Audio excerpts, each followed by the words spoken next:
When you are going to have a business meeting with someone, you are always expected to have proper etiquette. You might have to wear a business suit as well. If you are going to heaven, it's the same deal. You need to have proper etiquette. It's immigration. If you can and want to live in another country, you need to speak their language and understand their culture. Heaven is a better place than ours, according to all religions that teach how you can achieve citizenship in heaven. In heaven, you will be incarnated as a superior being, so it's only reasonable to expect that you need to behave in your current body better than what is expected from a human. Before you can do any of that, you will need to first become an adult at the theological level, which means becoming spiritual. The difference between the Old Covenant and the New Covenant is that the Old Covenant is the childhood of Judaism and the New Covenant is the adulthood of Judaism. Jews and Talmudists call the Old Covenant the Tanakh. Mainstream Christians call it the Old Testament. It's also called the Hebrew Bible. Every child needs parents, a home, and to be taught and raised well. That's what the Old Covenant was about. God was their parent, the temple was the home, and the scriptures were the teachings. Once you become an adult and you leave your parents' house, you will need to survive on your own, and that's what the New Covenant teaches. God himself incarnated as a human being to teach his children that. Apostle Paul in particular put effort into guiding Jews to accomplish that. They were used to the Old Covenant ways, much like the Israelites were used to their pagan ways. When you lived at home with your parents, you had to do certain things and probably at specific times as well. Likewise, Old Covenant Jews had specific rules to follow, such as circumcision, dietary laws, ritual washings, and so on. When you grow up and begin to live on your own, you decide for yourself what to do and how to do it. Likewise, the New Covenant abolishes these rules of the Old Covenant to accomplish this. God was not going to parent Jews forever, but that's what the Pharisees wanted. You can see the same desire in many people. They don't like being adults. They wish they could go back to when they were children. If they could, they would only become better at following the rules of their parents, and that's what Pharisaic Judaism and Talmudism later on was and is all about. They obsess over minute details. They are all about following the law, or halakha as they call it. It's completely pointless. If your parents made you brush your teeth every day at 7 p.m. and go to bed right after that, they did it for the purpose of your dental health and to make sure that you would wake up in time next day for school. That was the halakha back then. You don't need to enforce that throughout the rest of your life. It doesn't mean that the halakha is wrong.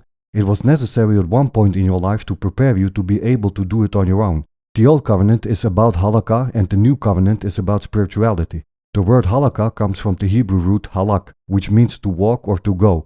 Based on that, halakha literally means the way to walk. It's an absolutely brilliant word. It paints in my mind an image of a child that is learning to walk, and that's exactly the spiritual point of the Old Covenant.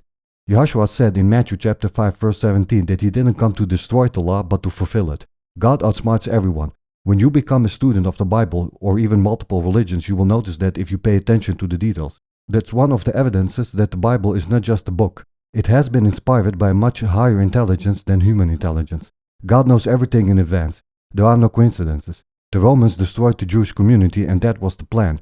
Mark chapter 13 starts with the disciples of Yahushua marveling at the second temple, but in verse 2 Yahushua predicts its destruction but doesn't say why or when the second temple will be destroyed. It's like training wheels on a bicycle. Of course they have to come off if you want to ride a bicycle without any help. Talmudists claim that they don't accept Yahushua as the Messiah because he didn't fulfill all the messianic prophecies. During his ministry, Jews in general were expecting the Messiah to come rescue them from the Romans and establish his kingdom. That's like wanting to show up at the Tour de France with a bicycle that has training wheels. His kingdom is spiritual. To enter it, you need to be spiritual. No training wheels allowed. The Old Covenant has underdeveloped views of both heaven and the Messiah. The purpose of the Old Covenant is to pave the way for the New Covenant, not to pave the way to heaven, which is what the New Covenant does. In other words, two ways must be paved. That's why the prophets of the Old Covenant spoke seemingly contradictory words about the Messiah.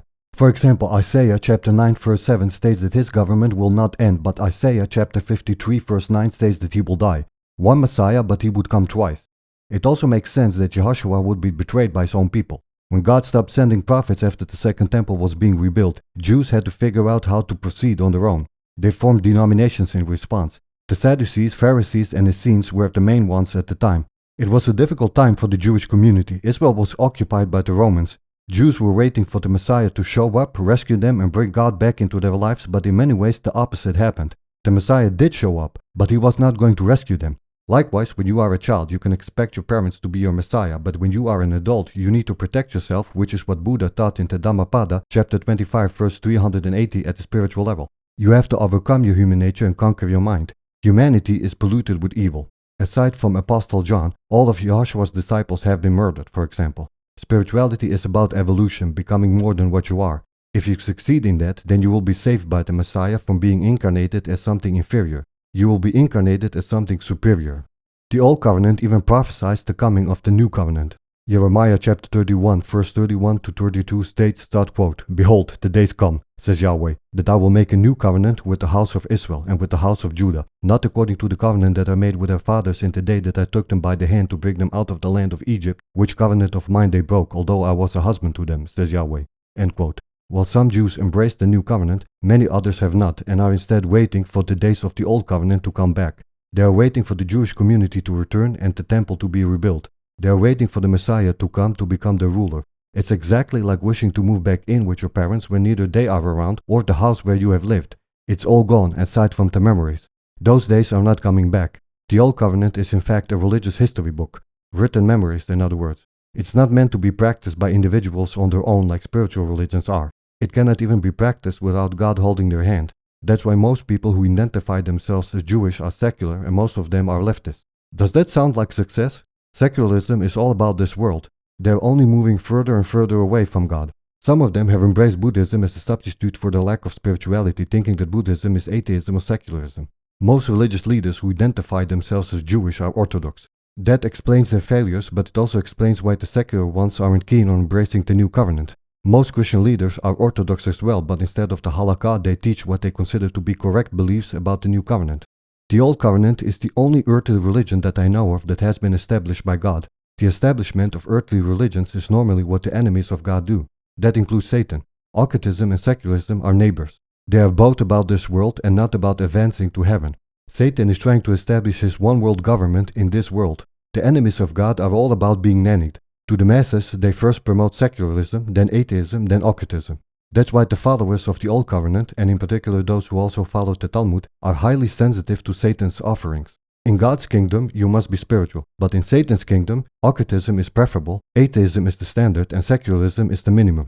What they are looking for, God has not in store for them, but Satan does to a large degree. Satan will even manage to scam many Christians.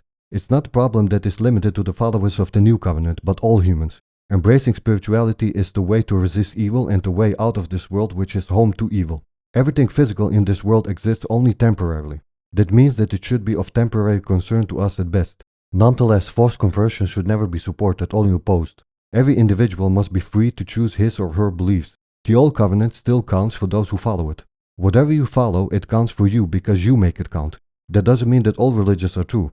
A lie is just a lie, but when you believe it, it counts for you just like a virus is just a virus. But when you catch it, you become a carrier of the virus.